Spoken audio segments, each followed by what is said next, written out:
Good evening and welcome to the September 22nd Northwest Local School Board of Education meeting. We're being held tonight at Northwest High School. I invite everyone to stand and recite the Pledge of Allegiance in honor of our flag and our country. I pledge allegiance to the flag of the United States of America and to the republic for which it stands, one nation, under God, indivisible, with liberty and justice for all.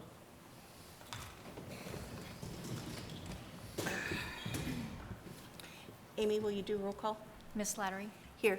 Mr. Heather? Here. Mr. Detzel? Here. Mr. Gilbert? Here. Mrs. Tawby? Here. And I will read our mission statement. The Northwest Local School District will create a responsive learning community where all students are valued, challenged, and guided along a pathway to success.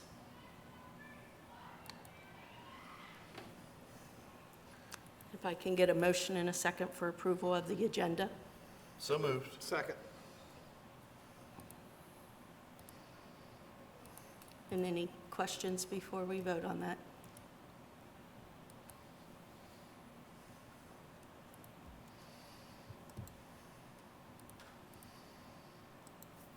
And that passes without opposition.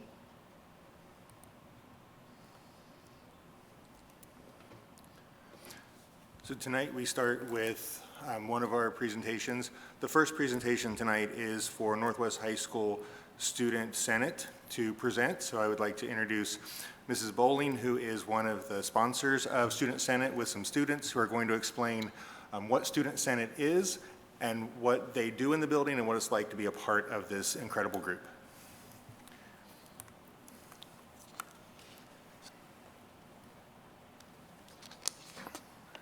Good evening. I'd like to introduce two of my Senate officers.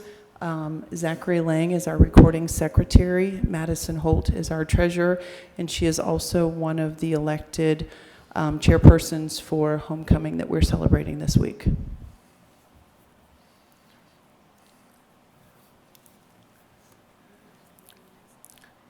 There's a clicker on the podium. Okay. Neat. So, Student Senate is a service-based organization that helps to run a lot of fun things that happen at our school, such as pep rallies, decorating and educating for cultural events, volunteering at Pleasant Run Elementary, spirit weeks, community outreach, food drives, and more. Monthly meetings during the day and after school meetings as well. There are 5 officer positions that are voted for, which includes the president, which is Zuri Aguilar, the vice president, Emmy Alexander, the recording secretary, which is myself, Zachary Lang, the correspondence secretary, Ava Anaruma, and our treasurer, Madison Holtz. And inside of the Student Senate, there are approximately about 70 students, but each year it kind of fluctuates, kind of up and down. Okay. Why are we in Student Senate? I've always been the type of student and person who just likes to be seen, and I always do like to receive attention and just be known because I know that I have a caring spirit, and I know that I like to help other people. So when I had first heard about Student Senate my freshman year, I was still trying to adjust to high school, so I really wasn't looking into any clubs. But sophomore year, it got serious when it comes to academics and also student engagement. So I found out about Student Senate. I had met Ms. Bowling, got involved real quick. I mean, I went crazy with becoming chairpersons and taking over committees and making sure that I'm contributing to my school in any way that I can, because that's what I truly find passion in.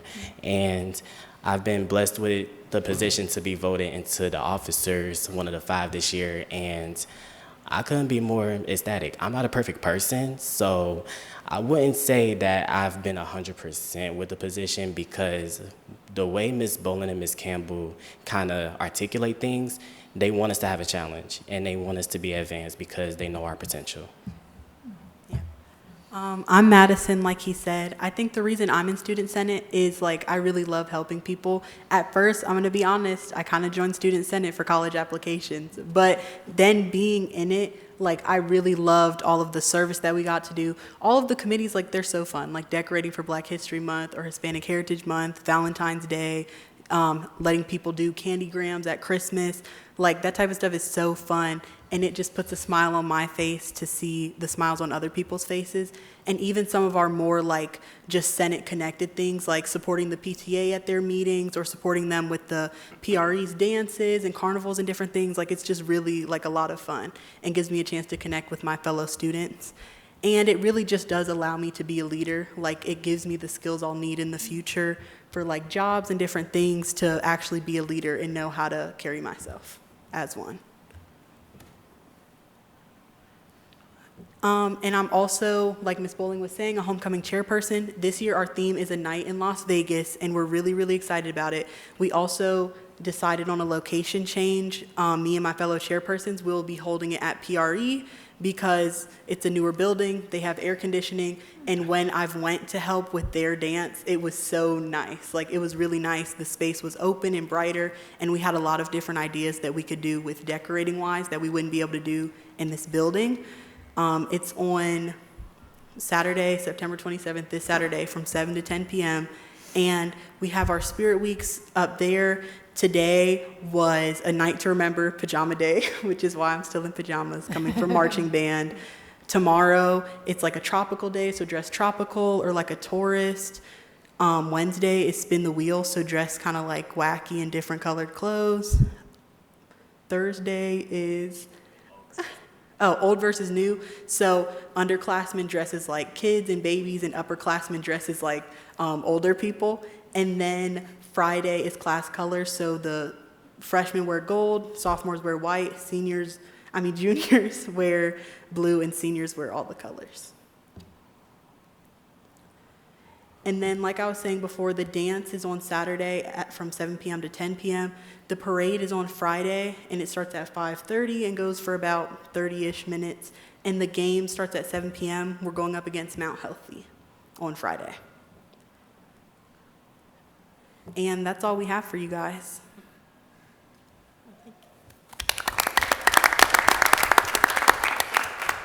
You guys are both so I got a well-spoken. question. Yeah, come back up for some questions. You guys are both so well-spoken. Thank you. Yeah. Go ahead, you guys. You know, Madison, me and you might not realize this, but we have a lot in common because I was the treasurer of Student Senate when I went to school here. Yeah. Had a good time. Yeah. Yeah. It was fun. It is fun. It is. Very. Do you guys have any questions for me? What other events besides do you do volunteer events outside of the school that you plan in the community? As far as for Student Senate, so there has been various different types of fundraisers we have did over the years. I know it kind of fluctuates depending on how the year is going to go. I know one year we did a coat drive. I believe Madison was one of the chair people over that. We always do the canned food drive. I remember it was, I think, my sophomore year, if I'm not mistaken, my homeroom class, I got the most cans, and we got that breakfast party. I was not letting down on that, but I just feel like everything that Ms. Bowling and Ms. Campbell, Mr. V, Mr. Ebersole, previously our old Senate advisors such as Mr. Dangle, anybody else old? Miss Young. Love Miss Young. But they've always just kept us on our P's and Q's. It's really not much to say. I'm speechless because that's the reaction I get out of my advisors. And I love your passion and your pride for it, and I can tell you guys would be good at recruiting new members for this. And I think two of our committees, like speaking about service, that do the most service for us, we have a committee that's called Service. Yeah. And it's after school one that meets once a week or once every other week, and we go and help clean teachers' classrooms, so they can request us to wipe down desks or wipe down the whiteboard or different things, and we'll go and do that. And also our forestry and wildlife, right now their main job, they kind of paint the rock to promote school spirit for the different football games. But they also will sometimes, depending on the chair people and what direction they want to take the committee, they can go on the football field and pick up trash or clean up trash on the parking lot or different things like that. So there are a lot of things where our committees are always open to doing a lot of service things. We even have teacher appreciation, where we've done teacher breakfasts in the past, or brought them coffee or different things to their classrooms, So Senate, we definitely try and do like a lot of things for the school community. Love it. Thank you. Well, thank you. I love your outgoing spirit and your dedication to helping others and giving back to your community. It's wonderful. Thank you. I think a lot of times the Senate is overlooked by students because I'm not sure how much it's advertised, but listening to your story, all the blessings of the relationships that you had. You've met teachers that you probably would never have met. Yes. And think about all the other students that you met fulfilling this position, which I think is great. And I really appreciate your transparency of areas where you struggle, because unfortunately we live in an environment where everybody thinks they have to be perfect and you can't struggle with something, and that encourages other people. So congratulations, you guys. And I challenge you to take it to the next level, whatever that looks like for you. Thank you. Thank you.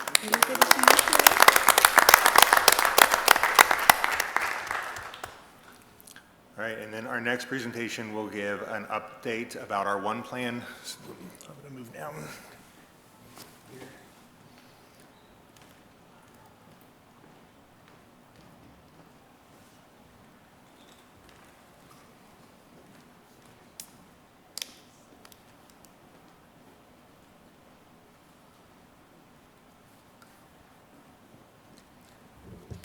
So tonight, myself, Brenda Miller, the Director of Curriculum, and Jake Kuhnlein, our Director of Student Services, will give an update on where we are with our one plan, which, to remind everyone, this was our 3-year continuous improvement plan that we rolled out at the beginning of last year. In fact, last year, we gave an update to the board in February about where we were at the mid-year of year 1 of our 3-year plan. In December, prior to that February presentation, we were seeing some data that was showing that we were seeing less than expected gains in some of the areas that we were monitoring in relation to our one plan. In January, I asked the buildings to really go back, review data, come up with some mid-year action plans that would address the specific areas of concern that we were seeing in the data. We put in monitoring throughout that entire semester to monitor the plans that were put in place, to see exactly how we could capitalize on things that were working and grow our data as much as possible. One of the things that is really impressive is that although the one plan began last year, we've been working for multiple years to build systems of data analysis, systems of communication that allowed data to be transported to the area that it needed to be so that we could respond to that data in the most quickest time frame possible. So we've been building systems of analysis, data, and response for the last couple of years. So when we launched the one plan, we had some systems in place that we've continued to revise and implement. But one of the things that I'm really excited about is this. We set a 3-year goal that over the course of 3 years, from 2024 to 2027, we would become a 4-star district. 4 stars overall for the entire district, not individual ratings, not school ratings, but as a district overall. And at the end of the first year of our one plan, we have moved from 3 to 3.5 stars, a complete half-star gain in 1 year. I just want to let that sink in for a moment because that is a huge amount of growth over an entire district, all of our schools, to be able to move an entire half-star in that 1-year time period. So, and Brenda will share some data around that, we were close to 4. So we've been doing some incredible work that is moving us to that 4-star rating at record pace. We're going to share our one plan tonight. I want to reiterate that that movement to 3.5 stars is more than just the data points we're going to talk about tonight. It encapsulates all of the components of the report card, which are really complex, and we will have more time at another meeting to go more in depth to the report card. But for tonight, we want to just review our one plan data because those are our key focus areas that we have identified to help us get there. I'll start with chronic absenteeism with Jake. Good evening, everybody. Jake Kuhnlein, Director of Student Services. I did not know that it was wear your pajamas to work day. Daryl, you told me it was wear our suit to work day, and I wish I would have gotten the other memo instead. I know Chief Cordy, you probably would have appreciated knowing in advance too, right? So chronic absenteeism, when we think about the 3 parts of our one plan, simply put, 3 parts. First, we have to get them to school. Then we got to get them engaged and focused and meeting expectations in school. Then we have to teach them really, really well so we can drive that achievement and growth. And we really see it as that sort of sequential theory of action. Obviously, that's maybe perhaps oversimplifying it some, but we have an ambitious goal of decreasing chronic absenteeism by 15 percentage points over a 3-year period. And that 15 was really made with the idea in mind that at the end of this 2027 school year, we would be back to pre-pandemic attendance and chronic absenteeism numbers. And so when we met in February, we were seeing about a 1 percentage point reduction. And we knew heading into the spring that, like Daryl said, we were going to have to make some shifts to continue to make progress, because we know that historically and traditionally attendance is harder to achieve in the spring than in the first semester. So while our 5 percentage point goal is incredibly ambitious, and we did not yet meet that goal, we actually had a 1.1 percentage point reduction. One thing that might help contextualize that is that actually does meet our gap closing measure.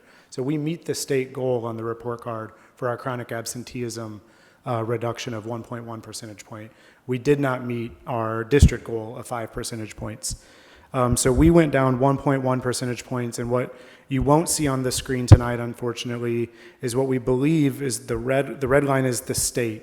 And we believe that the state decrease was 0.5 percentage points. So you'll see eventually this graphic will get completed, and the state went from 25.6% to 25.1%. So we exceeded the reduction of the statewide average by about by 0.6 percentage points. We are proud of the progress, but we know we have to make continued and be even more aggressive in achieving this goal for this school year, so that by the end of this one plan, we are back to those pre-pandemic levels. And this is not an excuse, this is just a contextualization. Across the region and across the country, we're seeing this to be a really challenging, we're really facing some headwinds. So while the state only decreased by 0.5 percentage point, one neighboring district stayed even. We saw another neighboring district go up by 2.2 points. We're certainly eager to learn from one other district nearby that decreased 1.8 percentage point to our 1.1 percentage point. But we have room to grow because we know that when our kids go to school, we can do a really great job with them at every single one of our schools. This shows a breakdown by school. You can see that each school has a different year one goal based on that theory of getting back to pre-pandemic level. So Colerain Elementary is working to have a -3 percentage point reduction each year, because that's what they need to get back to pre-pandemic, versus perhaps something like Colerain Middle School, their goal is a 5 percentage point reduction per year, because it will be required to get them back to pre-pandemic chronic absenteeism rates. So you can see, I just want to celebrate Struble, our school that met our ambitious district chronic absenteeism goal of a 5 percentage point reduction. And many schools did see a decrease. What's interesting to note is many of our schools that saw attendance move in the opposite direction that we wanted, such as Taylor Elementary, they were a school we were celebrating a year ago for an 8 percentage point reduction in chronic absenteeism.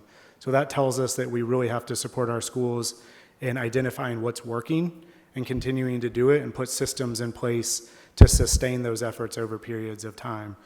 Similarly, Colerain Elementary, the year before, had a 6 percentage point reduction. So we saw some of our schools that had some of the most positive growth on chronic absenteeism be some of the schools that had difficulty figuring out how to sustain it. And so that's on us as a district to work with them to figure out how to figure out what it was that made that positive momentum one year and replicate it year over year, and then share that out more widely.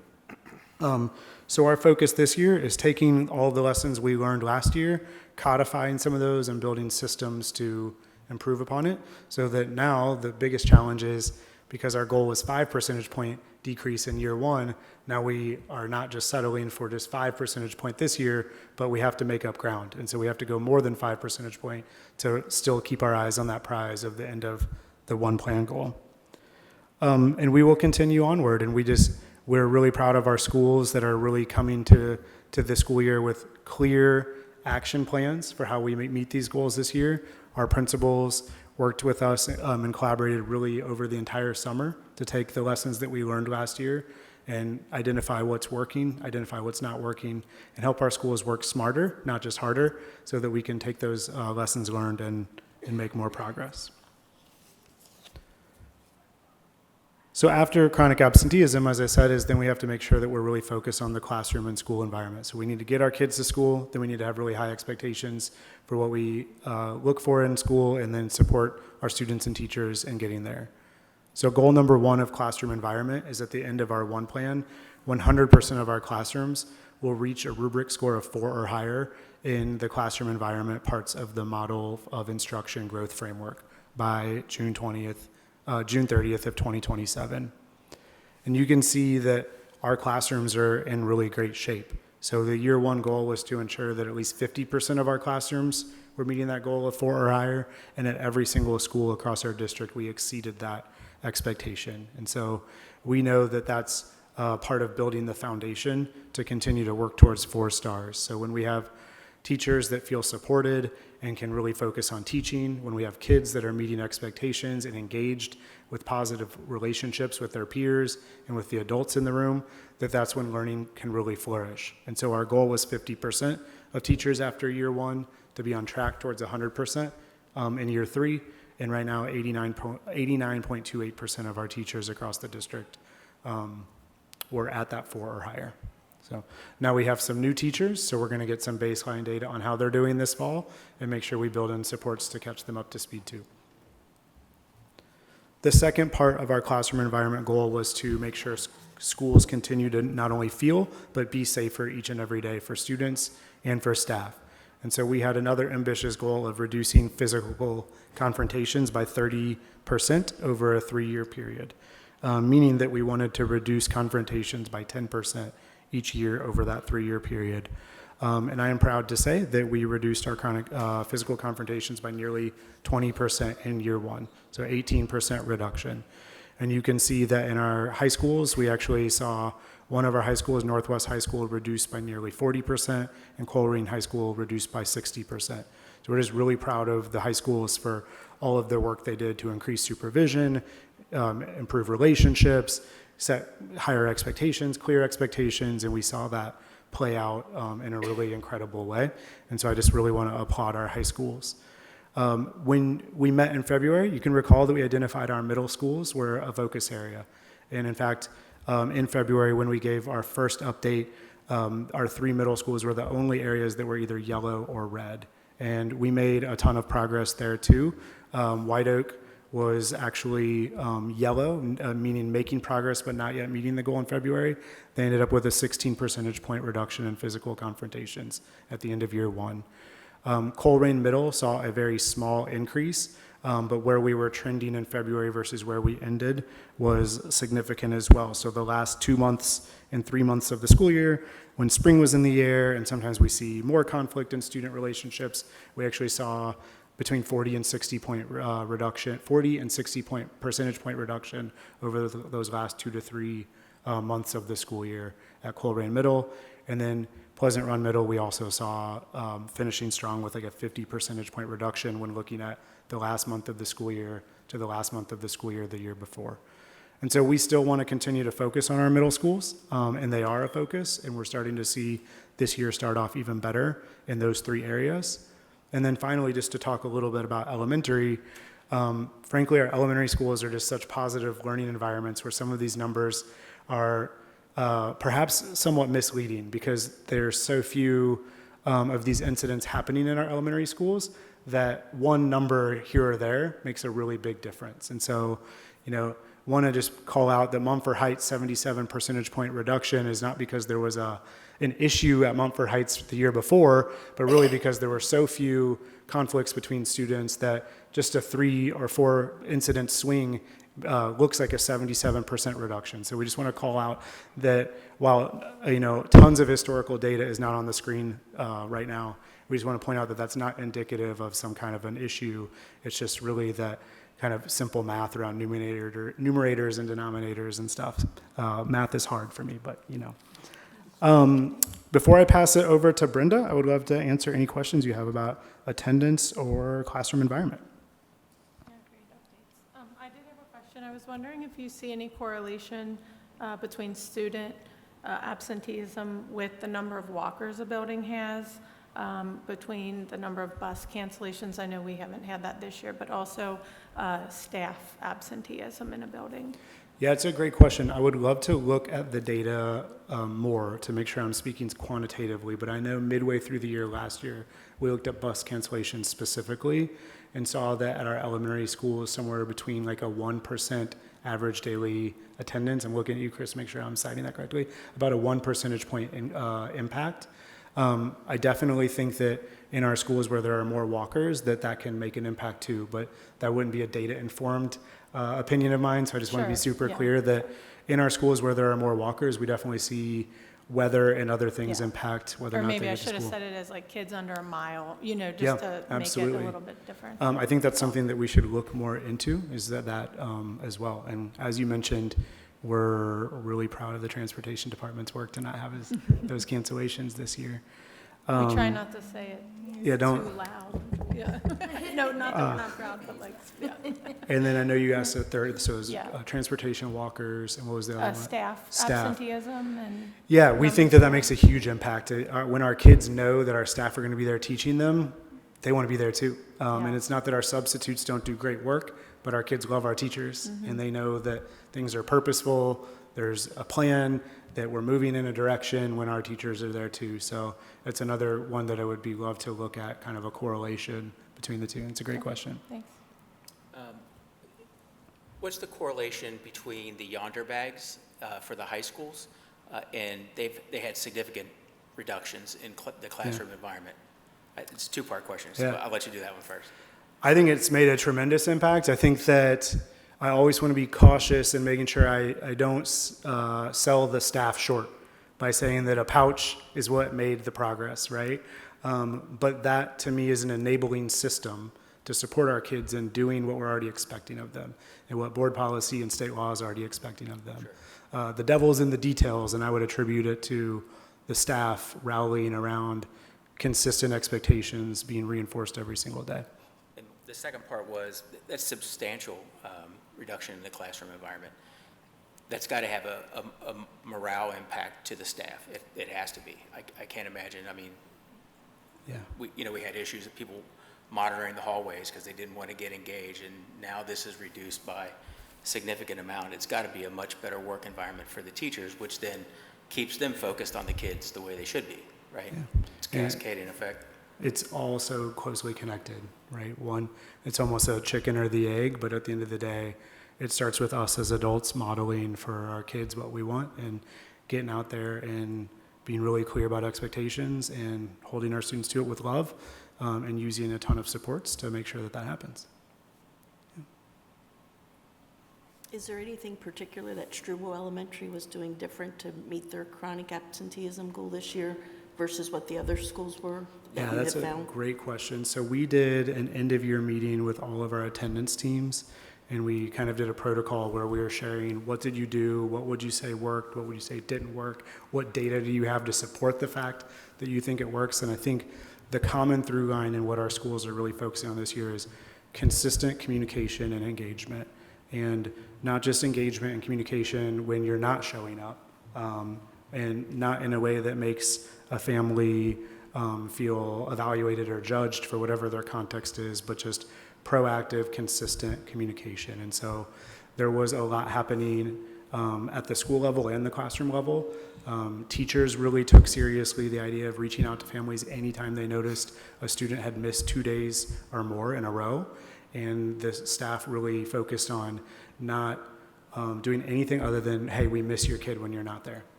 And we notice, and we see them, and we notice when they're gone, and we love it when they're here. And I think that alone helped families feel really engaged by the school and not necessarily disengaged by the action. Awesome. Well, thank you for the questions, and Nicole, I'll definitely follow back up and look Yeah, I'm into just some of those curious. more. So, Thanks. absolutely. Thanks so much. I'll pass it to Brenda. Good evening, Brenda Miller, Director of Curriculum. I'm excited to share with you some of the progress regarding our academics and student achievement. So just like Mr. Kuhnlein shared, these areas of our one plan are completely interconnected. We have to have students present. We have to have learning environments that are conducive to student success, and then we have to make sure that our instruction is at the level required by our state standards and that students are owning the learning process in the classroom. And so when those things come together, that's the path that we believe, our theory of action, that's going to get us to that overall 4-star rating that we were so close to getting this past year. So jumping into our academics. So this table is showing you the results of our district walkthroughs throughout the year related to our model of instruction. So you may remember last year we talked about developing common language around what good instruction looked like. We worked with our teachers to develop a continuum around 3 key areas. And I may have skipped a slide. Yeah, so three key areas: target task alignment, making sure that what we're teaching is fully aligned to the standards, making sure that the learning tasks our teachers are designing are getting students to the level of thinking required in our standards. And then student-led teaming, making sure that students are collaborating to explore content, that they have the ability to own their learning, develop autonomy, working with the teacher as a facilitator in the classroom. And then finally, monitoring evidence of student learning. So doing that throughout the instructional process, not waiting until the end just to do an assessment, but checking along the way to make sure that students are mastering those learning targets. So those are the keys to the instructional side of our model of instruction. Jake spoke about the keys to the classroom environment side. Back to the table.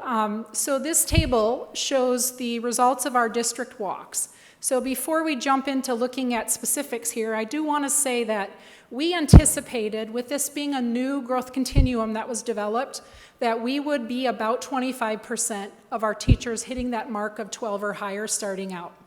So last fall, when we did walkthroughs in all of our classrooms, our baseline was actually 4%.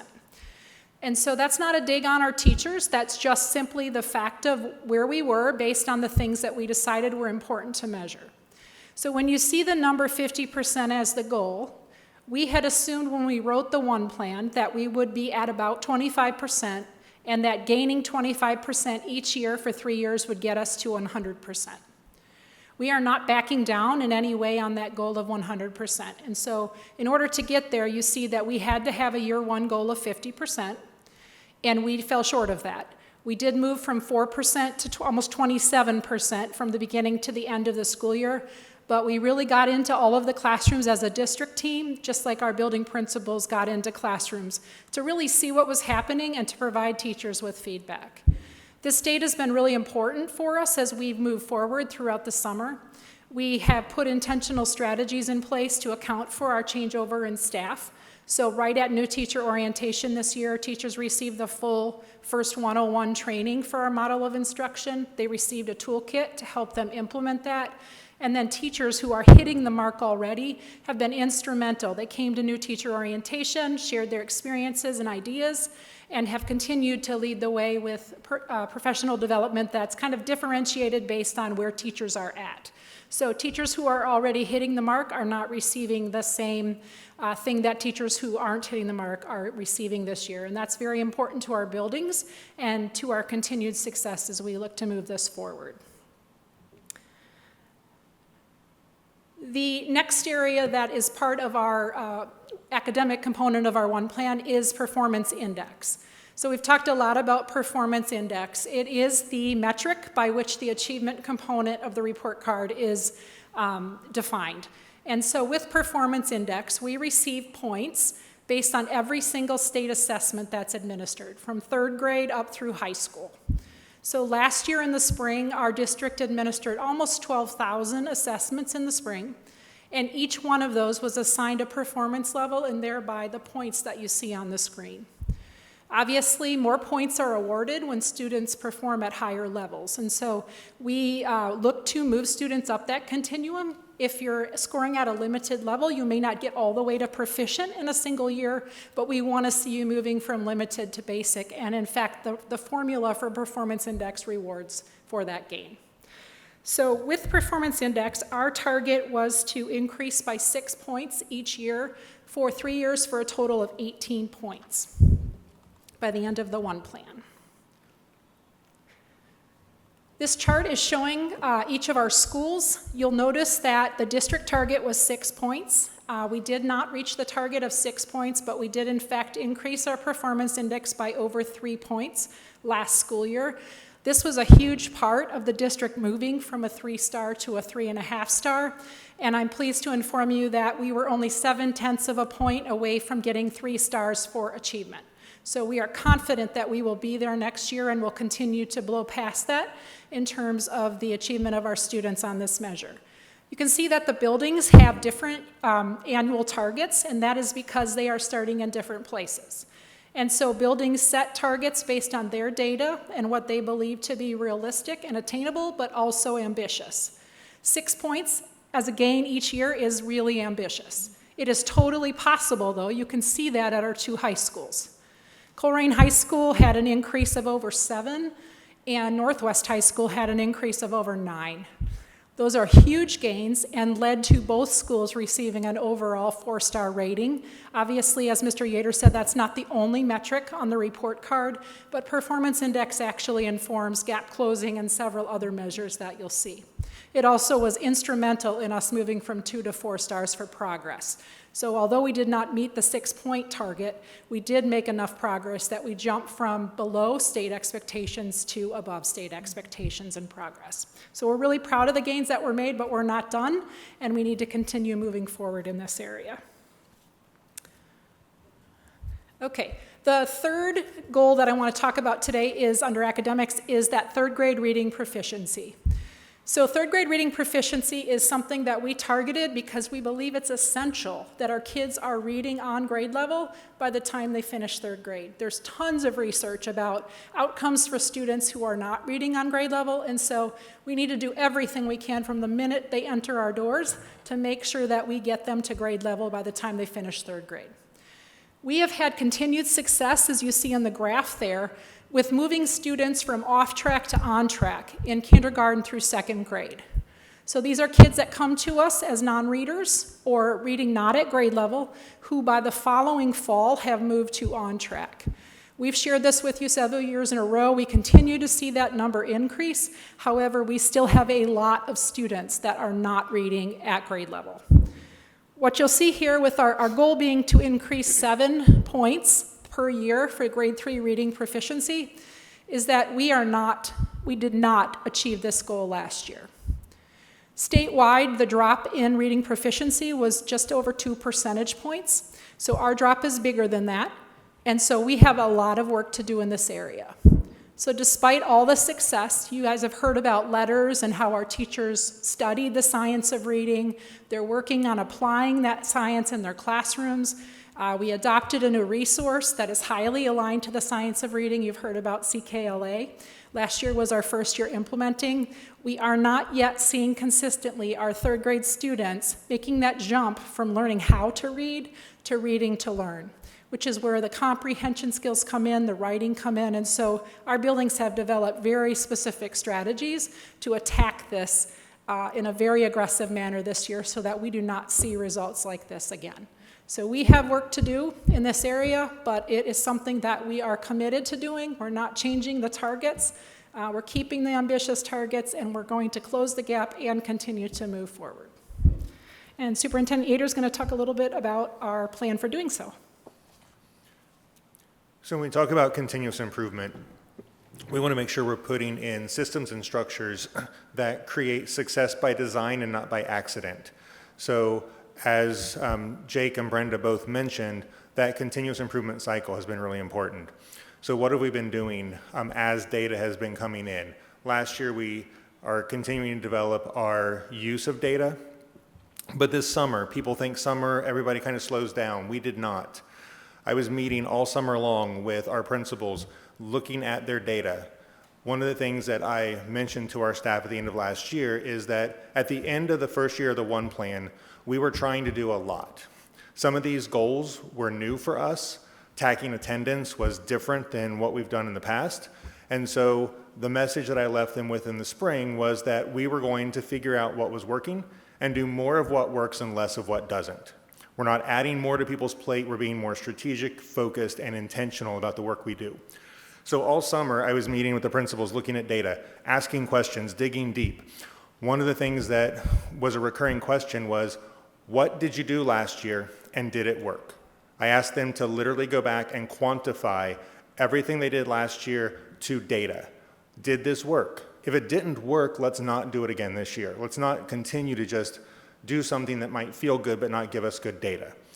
So they spent a lot of time digging in, trying to align all of that. And then coming out of the summer, the goal was to literally narrow our focus, to quantify what works and do more of that. So they rolled into August when staff were hitting the building with, this is how we're going to achieve our goals. This is what we're going to focus on. The other thing that we've really worked on is creating systems of monitoring and responding to the data on a monthly basis. This requires intensive monitoring of the strategies that our buildings are putting in place. They're slightly different based on what the data said, which group they need to target, what content they need to really focus on. And so we bring a core team from each building together every single month to talk about their attendance strategies. What's working? What's your data say? If it's not working, why isn't it working, and how do we respond? We do that for classroom environment, and we do that for academics. Every single month, all year long, bringing a team from each building together to help them look at their data, monitor their data, and make sure that they're getting the resources they need to do this well. So we are continuing to build systems and structures to make sure that we continue to improve. All of our buildings know that if there was a gap from the first year to the second year, the goal for the second year is the goal plus the gap. Because the goal at the end of the 3 years is not changing. We're still going to be a 4-star district. We're still going to meet those goals. The other thing that I think is important to point out is that the buildings are where a lot of this happens because that's where the kids are. But we also have spent a lot of time working with all of our departments so that they are really zeroed in on key performance indicators, that each of our departments is developing KPIs. What are you doing this year as a technology department, as a transportation department, as a health services department that is related to one of these 3 areas of the One Plan that you're going to monitor and improve to try to connect your work to the work that we're doing? When we create a system where all of our arrows are pointing in the same direction, we will get to our goal much quicker and much faster and much more efficiently. For the community, we are making progress. We are not where we want to be, but we will be. We have 2 events coming up. One, the State of the District on October 13th here at Northwest High School. Invite people to come out and hear kind of the state of the district, the work we're doing, and the impact we're having. And then there is a work session with the board on October 27th at Pleasant Run Elementary. In that work session, we will dig deep under the hood with all of the components of the report card, how all the buildings feed into that, so we can really look at, we've talked about a couple of components of the report card, but the report card is much more complex and complicated, and we'll spend more time with the board that night really digging into those topics about the report card. Any questions? Daryl, how did the other area school districts perform? I saw the thing in the Enquirer, one of the places, that there were, some districts that dropped, but by and large, did most districts improve, or did most districts stay the same or drop? There were a handful that stayed the same. There were about 5 that moved up and about the same number that moved down. So we were in that third of districts that were moving up on the state report card. Okay, thank you. What's with the strategies that the buildings put in place, how much autonomy do they have with the things that are working and continuing versus collaborating with other buildings at their level? So part of those monthly meetings are to build in collaboration. As we built the strategies from each building, we shared those across the district. So every building knows what everyone else is doing so that they can continue to collaborate and share best practices. Some of what we found is what worked in one building wasn't working in another. And for some, when they really dug into the data and they looked at which groups of students they needed to target, it was different in one building than another. So they had a lot of autonomy over how to really specifically target what their building needed, and then build those strategies out. All right, well, more to come on those next 2 meeting dates. We invite everyone to come out and hear all the things that we're doing to continue to get us to a 4-star sooner than later. Thank you. Thank you.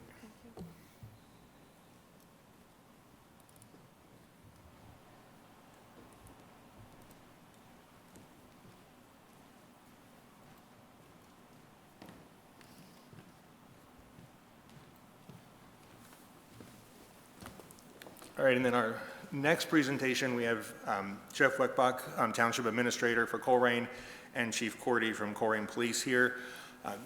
As we talked about in the one plan, classroom environment and safety, safe learning environments, conducive environments to learning are really important.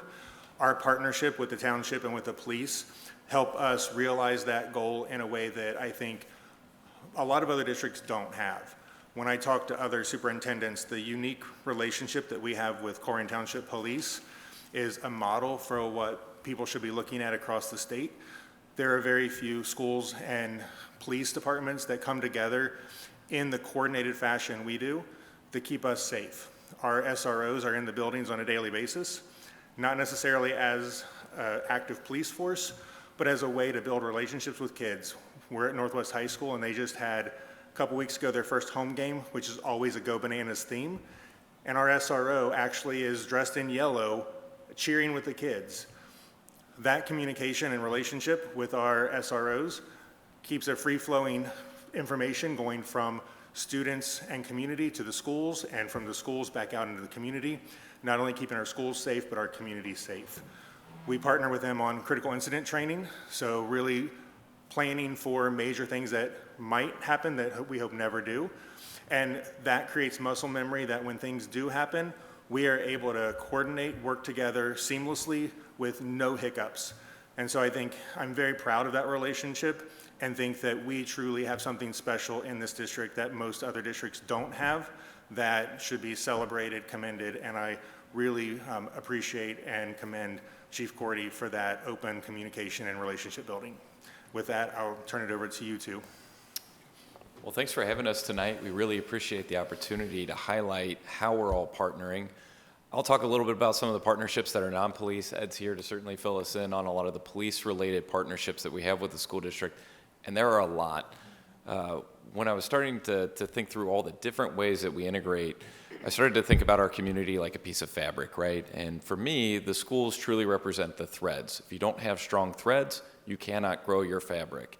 What we're seeing in Colerain is what I would consider to be unprecedented building growth and growth in new homes.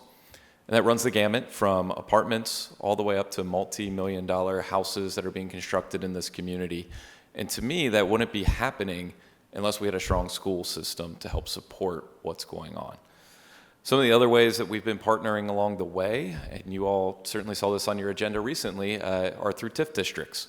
So I know we've had a number of those come up over the past couple of years. I'm happy to report a little bit on how we've been utilizing our TIF dollars. I know there are some that goes back to you all that you put into programs, but we've been focused on using our TIFs as what I'm dubbing as taxes for infrastructure and fleet.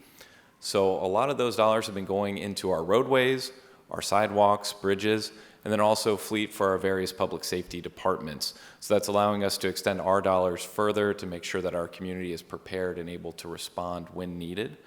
I know I mentioned sidewalks. Sidewalks have been a huge thing that we've been focusing on.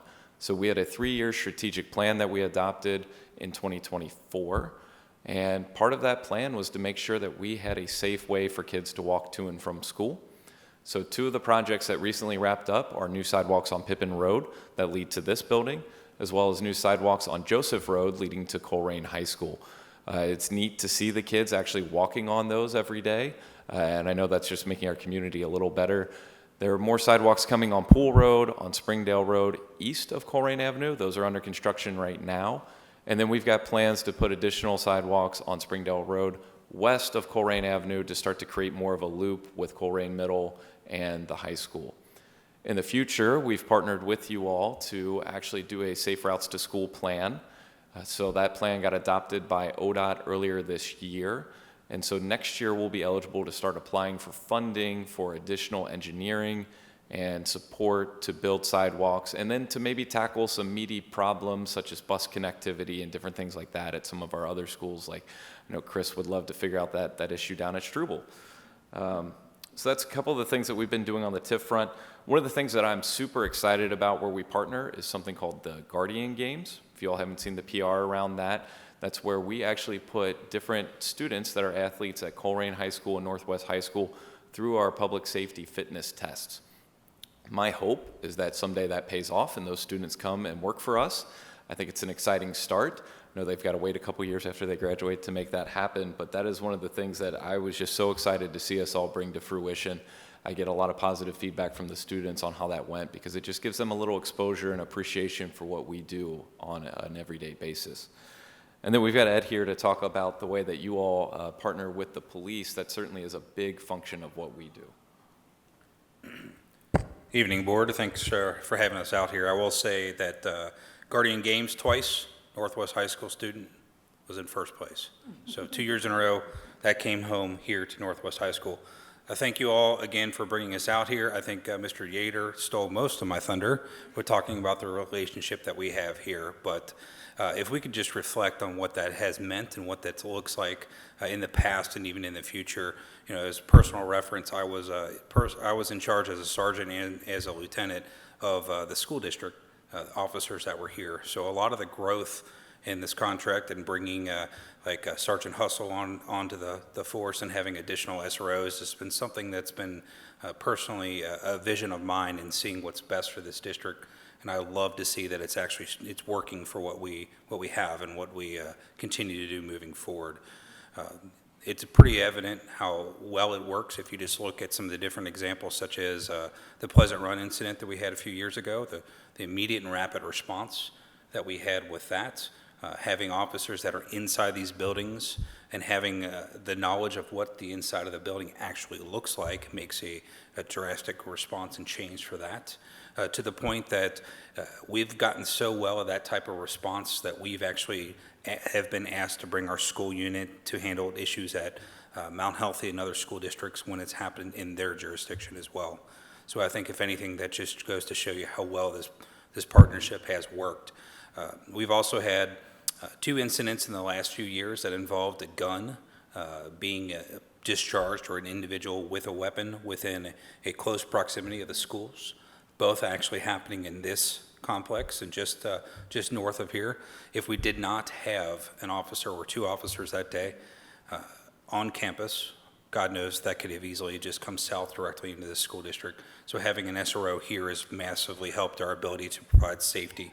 I think each and every one of you can agree that safety is the most important aspect of everything that we do here. I am incredibly proud of the large-scale event training that we have had in partnership with the district. When I became the chief a few years ago, I recall training about 10 years ago it was actually here at Northwest again, and how great that was to go through. And I challenged our training division with bringing that, but do it bigger, and bring staff in, and bring in the fire department and communication center. We've done, this is our 2nd year in doing it, and it's incredible. And next time we do it, if anybody would like to come observe, it's a pretty fantastic thing to see live and how it works.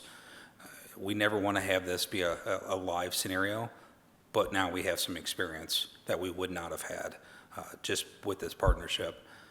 I could go on further, but I know Jeff's got a few things here. So I'd be remiss if I didn't take the opportunity to provide some education on some important things related to the police department that are coming up. So as some of you may or may not be aware, there is a ballot initiative this fall. There's a levy that the Board of Trustees put on the ballot for 2.9 mils. That equates to about $102 per 100,000 of your household valuation.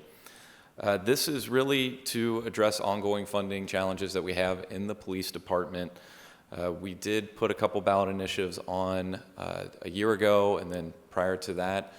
And I've had a lot of questions about, what does that mean? What did we do when those did not pass? And one of the things that isn't necessarily talked about a lot, because we don't love to talk about it, is we actually did reduce staffing by about 22% in our police department in response to those failed ballot measures. So what that has meant is that we've had to change a bit of our operating model, how we approach things.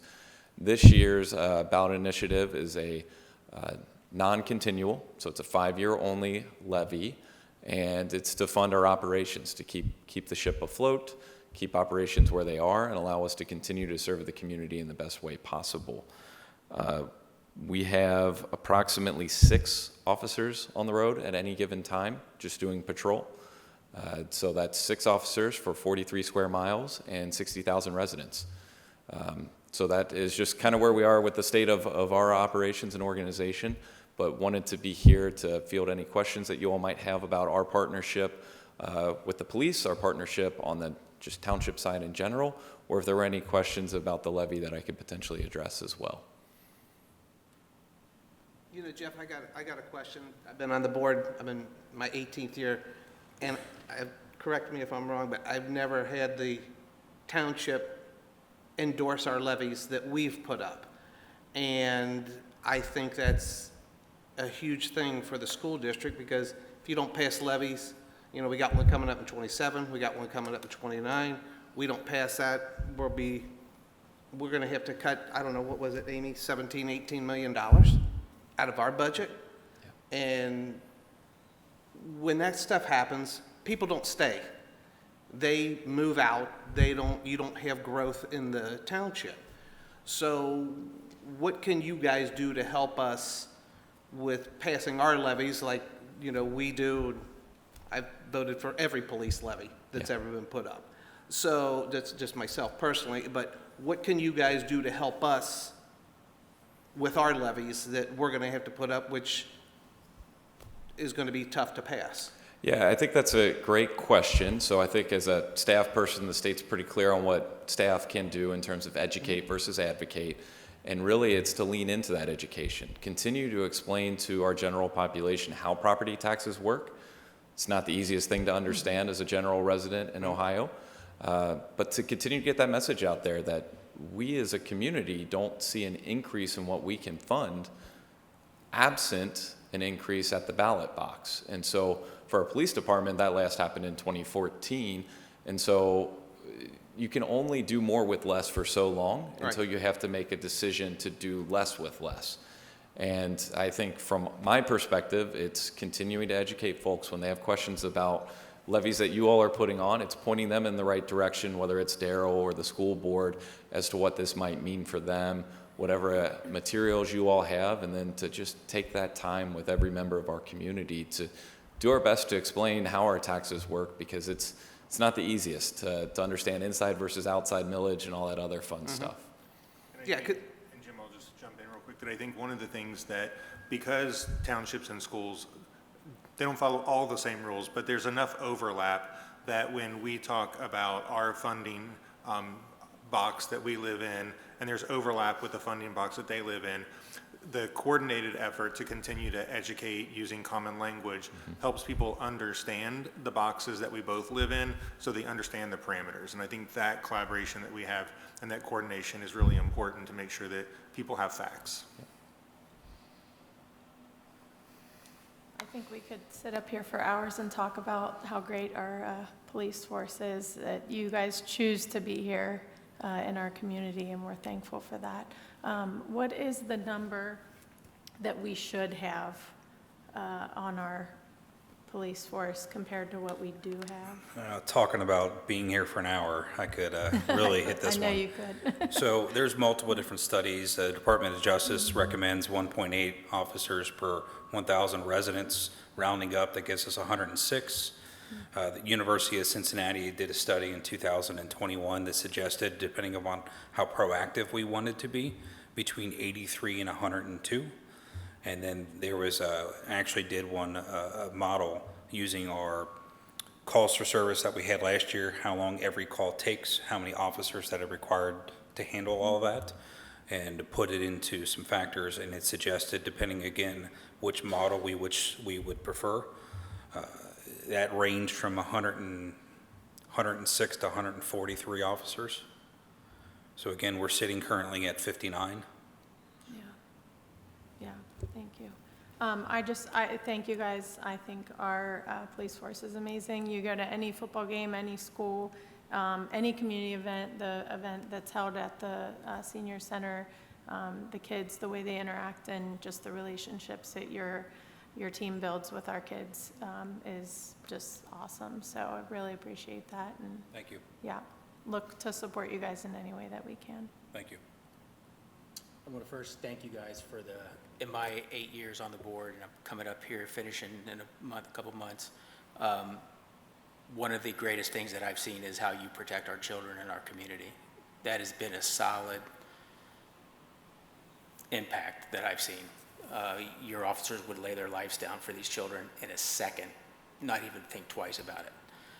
One of the things that I see is your officers know a lot of these kids by name, and that shows that there's been a relationship established, which is huge.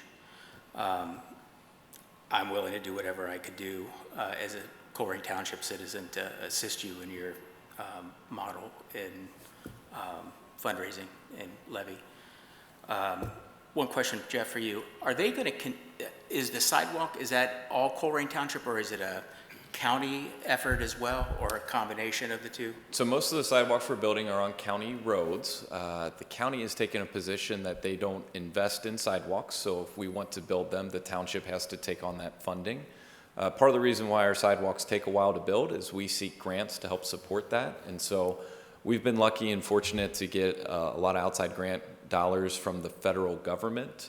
Federal projects then come with a whole slew of extra things, but for the most part, it's been township dollars that are supporting those projects. And then, is that sidewalk on east of Colerain, is that going to continue down the hill up to the fire station?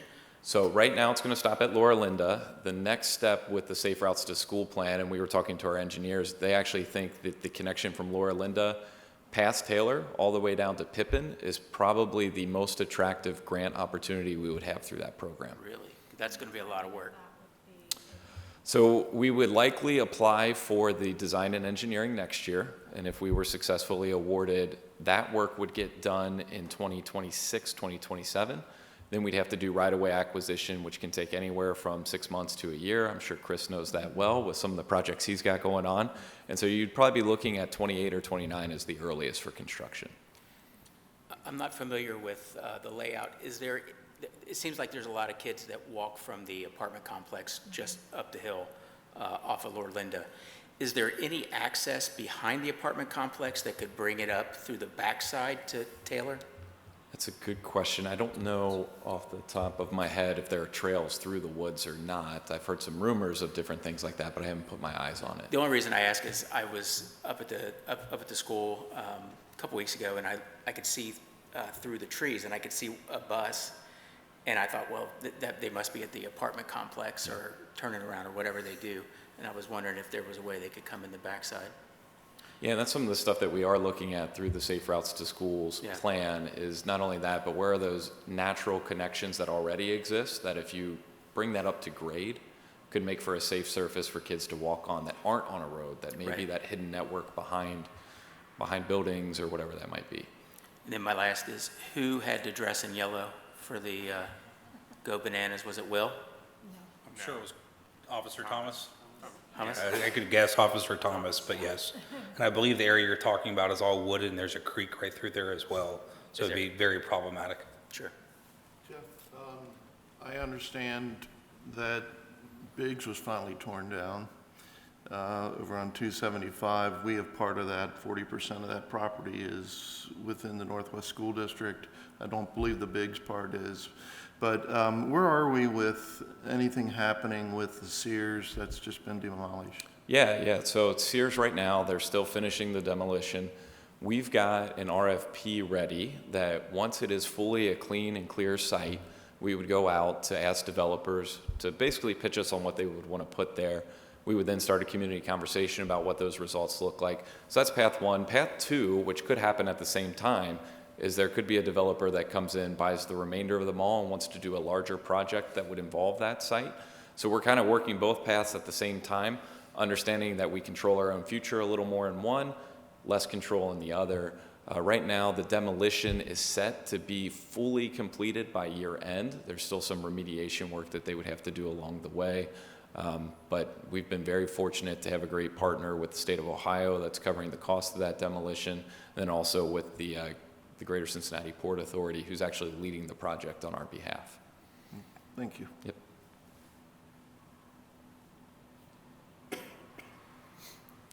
Thank you. Hearing no other questions, thank you all for having us tonight. Thank you. Thank you very much.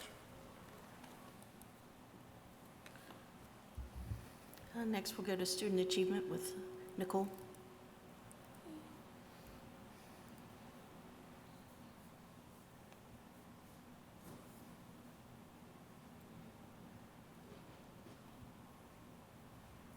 Looks like we're having trouble bringing, oh, there we go. All right. So as a district, we are proud to share highlights from our 24-25 report card, which was released last week. Continuing on the great news about that, our district raised its overall rating from 3 to 3.5 stars, showing progress at moving closer to the district's one planned goal of becoming a 4-star district. Oh, I keep losing this. Do you have it on your computer? It's the internet in here is really bad. All right. Other highlights include maintaining a 5-star rating for gap closing and improving our progress rating from 2 to 4 stars. As reported in the Enquirer, of the dozen large districts in Southwest Ohio and CPS, after CPS, only Northwest Local Schools improved from last year to this year. While there's still more work to do, we're encouraged by this growth and determined to keep moving forward together as a district and community. You can find more information about our report card results on our website. And then moving on to Corrine High School. Corrine High School senior William Rotz was named a National Merit Scholarship semifinalist.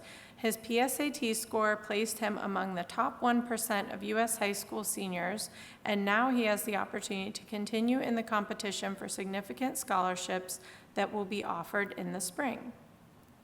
CHS saw much improvement in the 24-25 local report card, improving its overall rating from 3.5 to 4 stars, which is exceeding state standards. And over at Northwest High School senior Matthew Gillian has also earned recognition as a National Merit Scholarship semifinalist. Michael will join William in the next stage of the competition, showcasing Northwest Local School District's academic excellence on a national level. Northwest High School saw much improvement on the 24-25 report card, improving its overall rating from 3 to 4 stars, also exceeding state standards. At Pleasant Run Middle, Mrs. Funk's 8th grade algebra students recently worked collaboratively to solve problems involving exponents. This is just one example of the engaging instruction taking place across our classrooms. At Montfort Heights, our kindergarten classes recently had an exciting adventure at the Montfort Heights Library. Students sang songs together and enjoyed a puppet show that captivated their attention and sparked their imaginations. To celebrate the season, the librarian read several fall-themed books that got students thinking about the beauty of autumn. MHE teachers and staff are very proud of their students' enthusiasm and curiosity during the field trip and are looking forward to their next visit in October. Over at Taylor Elementary, Mrs. Whirling's 5th grade science class took a nature hike complete with a spider, a fuzzy caterpillar, and a snake handler. They used the time outdoors to practice identifying consumers, producers, and decomposers. And citizenship at White Oak Middle School. White Oak kicked off their first session in an ongoing speaker series with I Am Speak Love, a nonprofit dedicated to fueling strong school environments. In the first session, students learned about the power of grit, friendship, and building each other up. White Oak is also celebrating 285 students with perfect attendance this year. That's 45% of the school building. Students are off to a great start with chronic absenteeism dropping to approximately 16%, down from 25% this time last year. And at Taylor Elementary, our student council is working tirelessly to support the school's community, from organizing canned food drives and Socktober to collecting hats and gloves for our winter pantry. They show what it means to lead with heart. Through these and many other events, they help make Taylor a warm, welcoming, and caring place for everyone. Taylor and the district at large are proud of the council's dedication and the difference they are making every day. Pleasant Run Middle School has brightened its halls with stunning new wall murals that bring the school's core values to life. The vibrant designs serve as daily reminders of what the school stands for: positivity, respect, integrity, dependability, and excellence. Every time students walk by, they're reminded of the power of these values and how they shape the school community. Love that. And Pleasant Run Elementary is also having a strong start to the school year. They have 301 students with perfect attendance. Jake, this should help us with our report card updates, huh? 4th and 5th grade students are participating in the Team Trestle Fitness Challenge issued by the governor. PRE is focused on respect for August and September with an example of being respectful each morning, and are happy to report that as of last week, they've only had 2 write-ups for disrespect for the entire school. Community support is strong with over 200 PTA members, which is more than double in the past few years. And over at Corning Elementary, also enjoying a strong start to the year. We currently have 247 students with perfect attendance, which is a little less than half of the building population. And it also has only 18 referrals for student behavior, which is down from 77 at this time last year. So it's a huge decrease. Great job to all the students. And on to athletics. Corrine, we'd like to congratulate Haley Johnson, our CHS senior girls tennis star, who has now tied the record for all-time wins at 56. So congratulations, and I hope we continue to hear about all of the perfect attendance and academic accolades that the students are having. Thank you. Thank you, Nicole. Next, we'll move on to Butler Tech update with Jim. Yeah, I don't have anything other than William Sprankles, our superintendent at Butler Tech, will be here at our next meeting on October 6th. Yeah. So he'll give an update on our 3 building projects and new programming. All right, legislative update with Mark. Not much has changed since the last meeting, except that the state, the governor's property tax committee will be meeting each week, and we'll have a report by the end of this month. All right, thank you.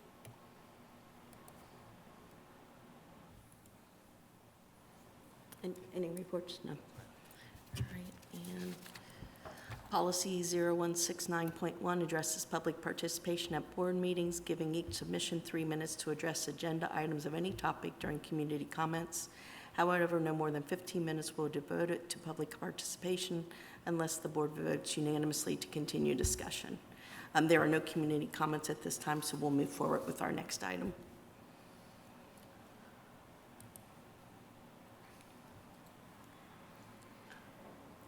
So next we have the consent items. So we will start with human resources. We seek approval for the following: 2 resignations, 2 initial appointments, 3 change in status, and various supplemental items and leaves of absence. For donations tonight, we have pocket constitutions from the 917 Society to all 8th graders, food from La Rosa's to White Oak Middle School, school items from various community organizations to the Northwest Local School District Health Fair, books from Northwest Women's Club to Pleasant Run Elementary School. And for contracts, we have various contracts for non-public, special education, and high school graduation. With that, the superintendent recommends the board approve the consent items as listed. Can I have a motion and a second? So moved. Second. Any discussion?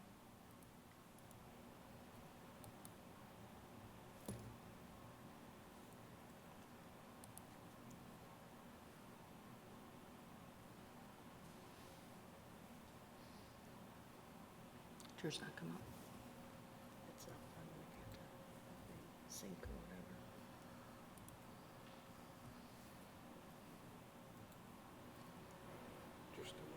Yeah, mine has not come up. Did yours come up yet? No.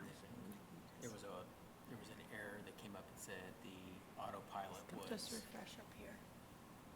Refresh up here? Yeah, Join meeting. and then go into the meeting, and it should take you right to it. There we go. Came up.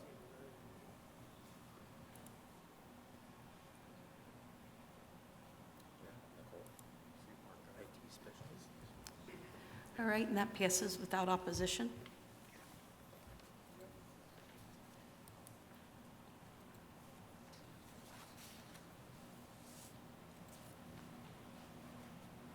Good evening. First, I'd like to ask the board to dispense with the reading of the regular board meeting on September the 8th. Our financial report for the month of August, our all funds balance is $120.6 million. Our general fund unreserved balance is $33.6 million. Our revenues year-to-date are at $35 million, or at 32%, because we've received our second half taxes. Our expenditures are at $17 million, or at 16%, so right on target for 2 months of the year. Our invested weighted average return is 4.32%, but remember the Fed's cut rates by 0.25%, so we start seeing that coming down a little bit. And our list of monthly bills are our routine monthly bills, as well as we had some technology equipment, property fleet liability insurance, catastrophic plan renovations, our OFCC Segment 1 Colerain Elementary project, annual student and staff software, some textbooks, severance payments, legal expenses, our fall officials, professional development, lots of things as we're gearing up for the beginning of the year, and some auxiliary and grant fund payments. And finally, by October 1st each year, the district is required to pass their permanent appropriations, or what people would think of as our budget. This year, our permanent appropriations are at $189.7 million. Our general fund is $113 million, and last year's final appropriations were $112 million for general fund. So with that, I ask the board to approve the consent items as listed. Can I have a motion and a second? So moved. Second? Any discussion?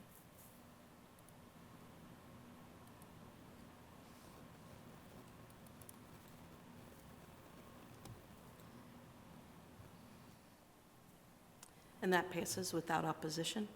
Thank you. Next, we have a additional resolution for bus stops. This is the additional stops that were added from the last meeting until now. Superintendent recommends the board approve the additional bus stops as listed. Can I have a motion and a second? So moved. Second? Any discussion? I know we've gotten a few messages from people about the timing of some of the parochial bus routes. Are those part of this, or do we just continue to monitor those? Yes, that is part of those where we added bus 12. Okay. So we added that route in. So that did change a few stops, but yeah, we will also be monitoring the timing and see what we can do to get those closer to what we had estimated. What's our SLA, or do we have a, I don't know, not a contract, but what's our community promise that, you know, your kids won't be home past this But amount of time? typically, we try to keep all of our routes under an hour. How many do we have that are that close to an hour? I That's a would have- really I'd have to long check. time. Okay, I'd have just to check. curious. I just was thinking that's just a really long time for kids to be on the bus after school. Yeah, I would be curious. Oh, I'm sorry. I'd sorry. just be curious to know how many we have that are like at 30, 45 in an hour. I'll look into that. Okay, thanks. Chris, the number of changes or additions, does that fall in line with what you've seen year after year? Yes, yes. Any other questions?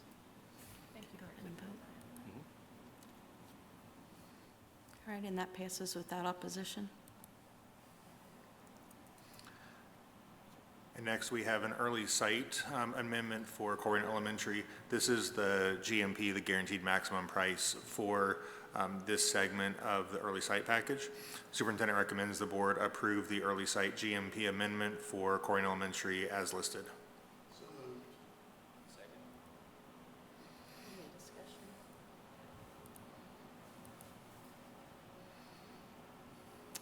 can vote.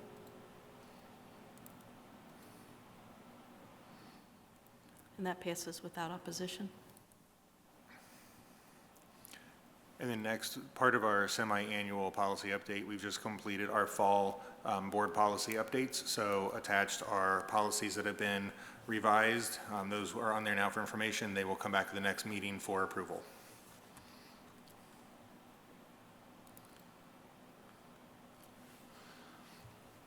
And then just some general updates, just some important dates to keep in mind. As the Student Senate kids reminded us, this is homecoming week for Northwest, so Friday is their parade and their game. Colerains is on October 3rd, so just to keep those community events in mind, because they're not just school events, they're community events. Also, a lot happening, but also on September 26th, the Colerain Boosters are actually doing a groundbreaking on their field house that they've been able to raise the money for, so we appreciate the Colerain Boosters and the work they've been doing to make improvements on that site. We want to thank everyone who participated in the Reds game. We had over 100 people who attended the Reds game, or at least bought tickets, and that money, over $500, is coming back to help fund our career development fund and field trips. We appreciate the people who participated in that. We do plan to revive that again in the spring, so after opening day, we hope to do that again, maybe bigger and better, and get even more money to support our kids' career development. We do have, we've talked a lot throughout the meeting about our report card. It can't be celebrated enough, the amount of progress we're making as a district, but I do want to just take a moment and reiterate the fact that this is a village, and it takes all of us, our staff, our parents, our community. This isn't just a few people who are making this happen. This is a true collective effort to really build up the students of our district with the skills and resources necessary to succeed and achieve at those levels, and then move on to do great things in the community and the world. So we can't thank everyone who's a part of that, which is everyone in our community who is a part of this success. So we really can't overstate that. And then we also have another exciting announcement. Every year our PTAs nominate Teachers of the Year, Educators of the Year, and then they move on to the county for the Hamilton County Council of PTAs to be in their pool for an outstanding educator.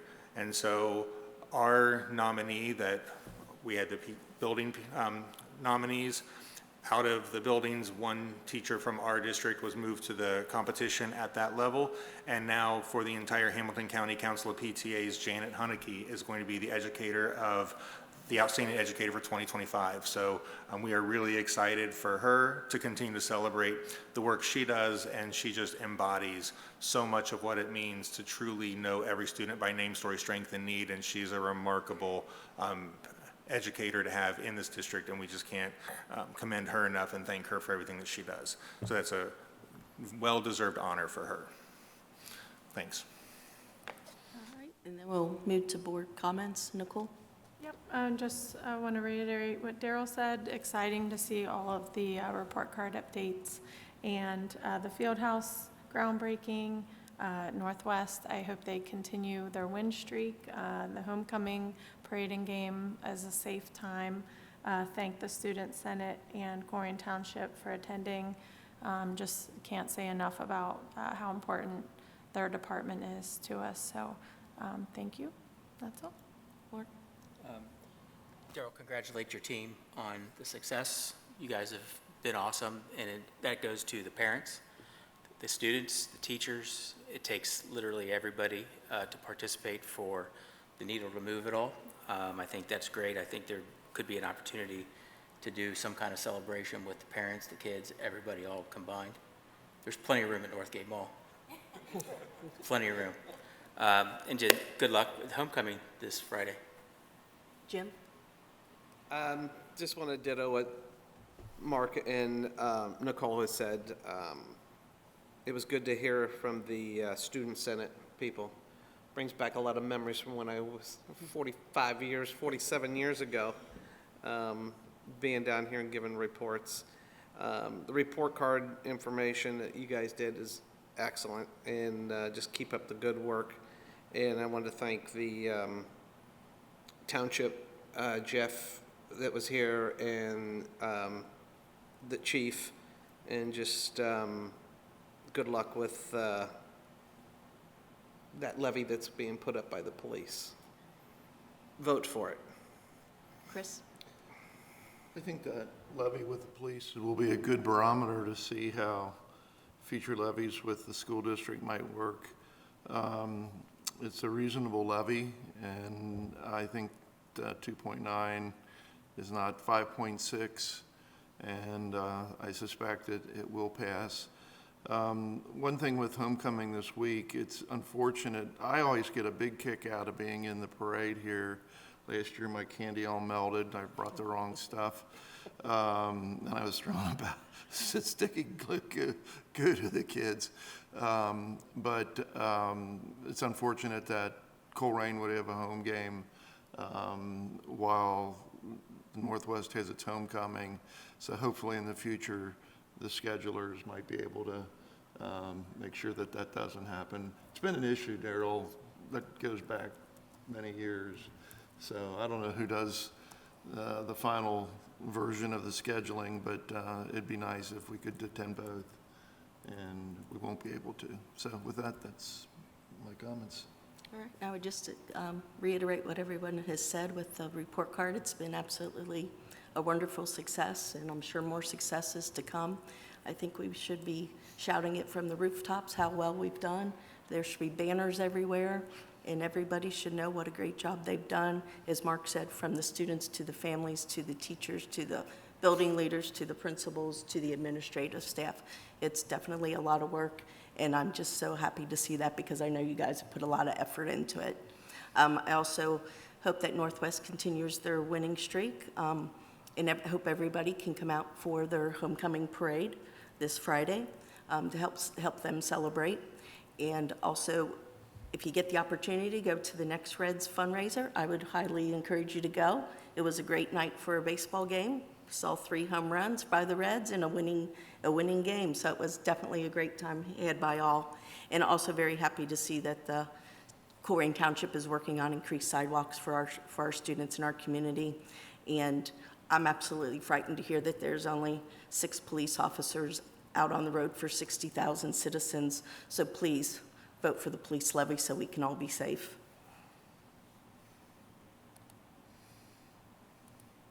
All right. And then can I have a motion and a second to adjourn the meeting? So moved. Second.